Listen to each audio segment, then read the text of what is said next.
매일경제신문을 읽다가 요 내용은 이제 따로 정리한 겁니다.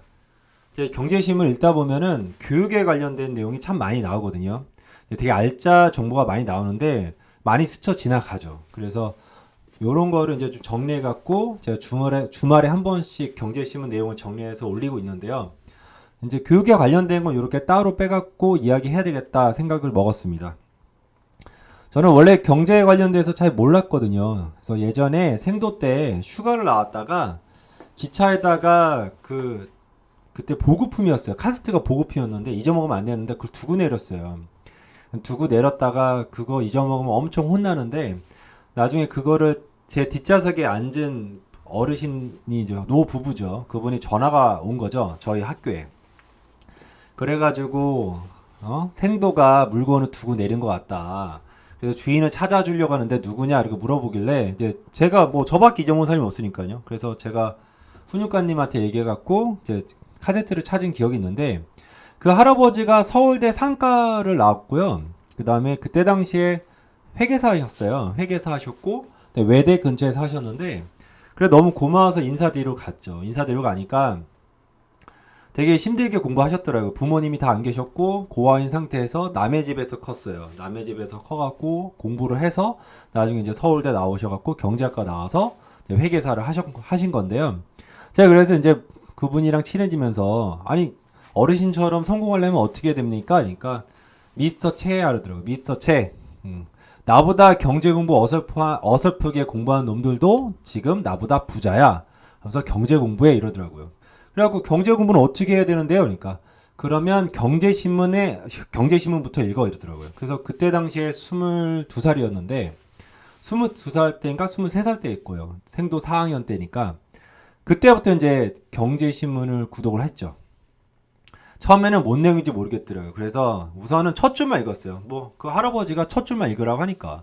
그래서 첫 줄만 읽으니까 뭔 내용인지 모르겠어요. 그냥 그러려니 하고 첫 줄만 읽었어요. 그러다가 신문 내용 중에 관심 있는 내용 같은 경우는 조금씩 읽고 그렇게 지금 몇 년 됐냐? 20년이 넘은 것 같아요. 20년? 거의 20년 됐네요. 예, 뭐 군대 있을 때도 계속 읽었으니까요. 그리고 그때는 약간 스크랩을 했었고요. 군대 있을 때. 그리고 이제 전역을 하고 계속 읽었죠. 뭐 남한테 잘 볼 필요는 없으니까. 그래서 계속 읽다 보니까 이게 습관이 되고 의외로 저 주변에 있는 사람들이 경제에 대해서 잘 모르더라고요. 아니, 세상에 대해서 잘 모르더라고요. 일방적으로 사고를 하고 있고 남의 말에 혹해서 누가 그랬대 그럼 우우 가고 누가 저랬대 우우 가고 누가 어디 투자한대 우우 가고 약간 이런 뭐지 대중 심리에 좀 묻혀 있었더라고요. 그리고 우연치 않게 이제 그때 당시에 미국 그 SK 미국 지사 이영건 박사님과 친해지고 SK 전무님들랑도 친해져갖고 경제에 대해서 더 많이 알게 됐죠. 배우게 됐죠. 그 전에 한번 또 사기 맞아서 돈도 날렸고요. 아 그래서 그때부터 내가 경제 공부를 더 많이 해야 되겠다 생각해서 그때부터 책을 좀 많이 읽었던 것 같아요. 신문 외에도. 그래서 지금은 있는 책이 경제 관련된 책, 역사 관련된 책, 그리고 뭐 제가 영어 관련된 일을 하니까 영어 관련된 책, 교육에 관련된 책, 이렇게 많이 읽고 있어요. 근데 보통 평상시는 경제 관련된 책이랑 그 다음에 그 역사 관련된 책을 많이 읽고 있어. 요건 뭐 제 개인적인 얘기고요. 근데 지금 대학 수학 능력 시험에서 사탐 영역에서 경제 과목을 없애는 추세로 가고 있다고 합니다. 이유는 뭐냐면은 그 상위권 학생들이 경제 과목을 많이 선택하는데 일반적인 애들이 좀 불리하다는 입장에서 응시자 수가 계속 줄어들고 있는 거예요. 그래서 2017년도에서는 수능에서 경제 과목을 선택한 학생이 한 7,900명 정도 되는데 2021학년도에서는 한 5,000명 정도로 확 줄었죠. 그래서 이제 교육청에서는 2028년부터 경제 과목을 없애겠다 이렇게 생각하고 있는 것 같아요.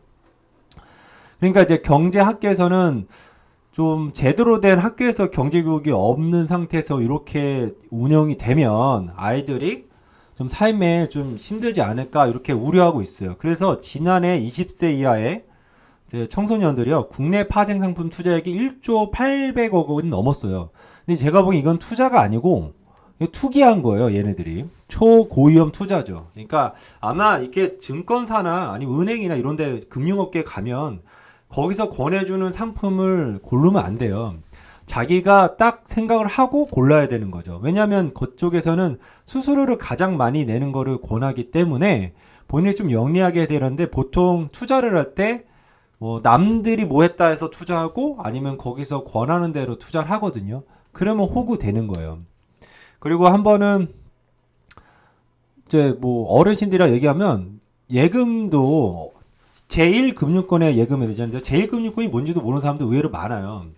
그러니까 뭐 예를 들어서 농협, 뭐 신한, 국민, 우레 이런 데가 제1금융권이죠. 이런 데는 예금을 하면 예금 이자가 저기 싸죠. 적죠. 그러니까 예금은 어디에 냐 제2금융권에 해야 되죠. 저축은행 같은 경우 뭐 신협이나 새마을금고 이런 데다 해야 되는 거고, 그 다음에 대출은 어디다 해야 돼요? 대출은 제1금융권에 해야 되는 거죠. 이런 식으로 좀 해야 되는데 그런 개념도 없어요. 그래서 우리나라는 좀 경제 공부를 좀 어렵게 시켜요. 좀 쉽게 가르쳐야 되는데, 뭐 예를 들어서 채권이 뭔지 금리가 뭔지 이 정도만 알아도 제대로 된 경제 교육이거든요. 그래서 예전에 이제 돌아가신 그 이영건 박사님이 얘기하기에 저한테는 경제는 심리다, 그리고 비즈니스는 커뮤니케이션이다, 이렇게 얘기하셨거든요. 즉 경제는 심는데 경제를 제대로 공부하려면 세계 흐름을 좀 알아야 돼요. 특히 엔진 두 개를 알아야 되죠. 미국이라는 엔진과 중국이라는 엔진, 그 속에 한국이라는 경제가 있으니까 그 속에서 바라보면서 인간들의 심리를 탐구하면서 투자를 해야 되는 건데 그런 게 없잖아요.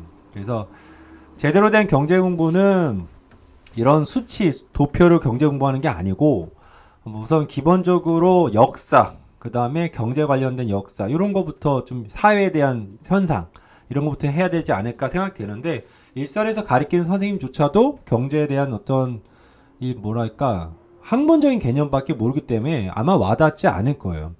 그래서 저 역시도 지금 책을 많이 읽다 보니까 경제에 대해서는 이제 좀 대할 정도 수준이 되거든요.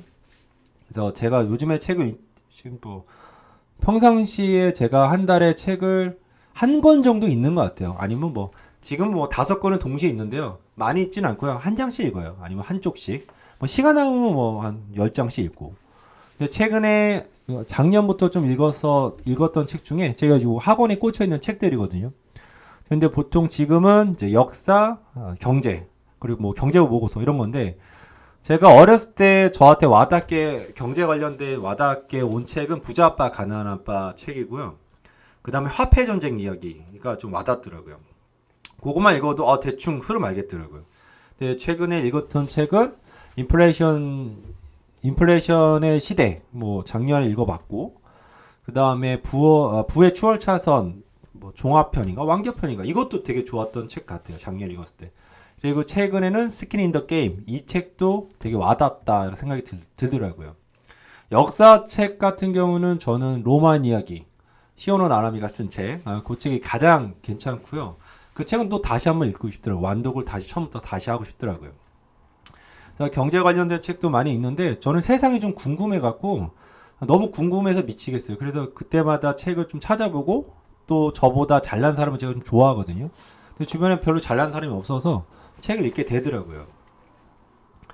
그래서 많이 좀 이야기하는데 또 읽으면 또 별거 없는 것 같아요. 부족한 것 같기도 하고. 근데 아무튼 요즘에 아이들이 책을 안 읽는데 경제 공부 제대로 시키려면 경제 관련된 책을 읽게 하는 게 좋겠죠.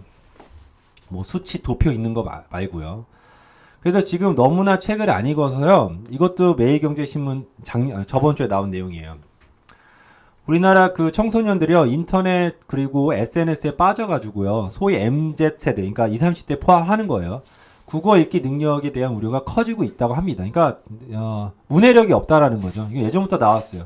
그러니까 유튜브 동영상에 좀 빠져갖고요, 글이 장문일 때 읽지 않고요, 세 줄 요약만 있으면 읽는 거죠. 그러니까 노룩 현상이 비일비재한다고 합니다.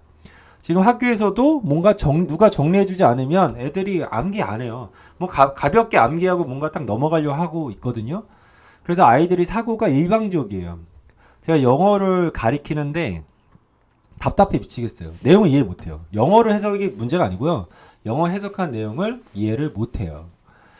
그래서 그럴 때마다 좀 가슴 터지겠더라고요. 답답해서. 그래서 좀 학원에서는 이제 초등학교 애들부터 국어를 시키려고 좀 생각을 하고 있는 거예요. 제가 편하려고요. 그래서 지금 학교에서도 이제 학교, 사회, 직장 생활에서 읽기 교육이 필요한데 정규교육에서 읽기 능력이 없으니까 등한시되기 일쑤죠. 그래서 OECD 보고에 따르면요, 만 15세 청소년의 경우 주어진 문장에서 사실 의견을 정확히 구별하는 식별 능력이 25.6%에 불과하대요. 그러니까 좀 되게 낮은 거죠. OECD 회원국 같은 경우는 보통 47%에 해당되는데 우리는 25.6%예요. 그러니까 떠먹여줘도 이해 못하는 애들이 많다는 얘기예요. 성인도 마찬가지죠. 성인도 문해력을 갖추지 못한 경우가 4.5% 전체 성인 중에, 그러니까 한 1000만 명 정도가 대화가 안 통한다 이렇게 보시면 돼요. 그러니까 대부분 책을 안 읽으니까요. 그래서 이제 뭐 유튜브나 동영상이 많이 발전되어 있지만 본인이 읽고 뭐 고민하고 정리하고 이런 능력이 더 필요한 시대가 지금 같은 시대이지 않을까 생각합니다. 저 같은 경우는 아버님이 영어 선생님이셨고 어렸을 때 집에 중학교 때 집에 가면 아버님 맨날 책 보고 계세요. 그럼 저도 모르게 책 읽게 되더라고요. 그래서 아이들 책 읽게 하는 가장 좋은 습관을 기르게 하는 거는 부모가 아이들 앞에서 책 읽는 모습이지 않을까 생각이 듭니다. 그래서 이런 매일경제신문에서 교육에 관련된 내용이 나와서 가볍게 언급을 한번 해봤습니다.